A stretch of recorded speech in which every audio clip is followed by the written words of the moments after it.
to shift its colors and patterns in real time.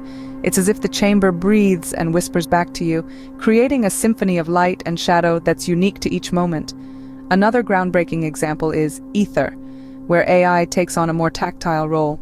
Here, sculptures are composed of fluid, shape-shifting materials that respond to the presence of viewers. Approach one, and it might morph from a rigid geometric form into a soft, undulating wave. The AI behind Ether analyzes not just movement but the emotional tone of the audience, adjusting its textures and forms to either soothe or stimulate. This interactivity extends beyond visual art. Resonance is an auditory installation that uses AI to generate music based on audience reactions. Every cheer, clap, or whisper is picked up by sensitive microphones, with the AI composing music in real time that reflects the mood of the crowd.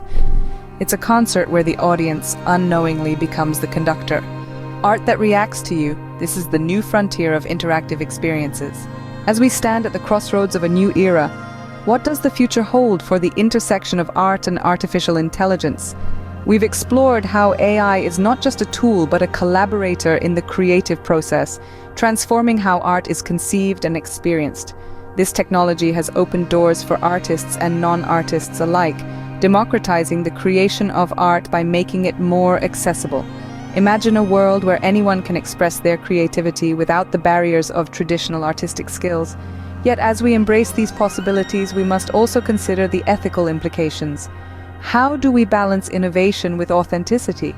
As AI becomes more integrated into our artistic tools, ensuring that the human essence remains at the core of art is crucial. This means artists must remain vigilant, guiding AI not just to create, but to enhance the human experience. In this brave new world, art is not only created, but is also a creator, continually evolving with each interaction.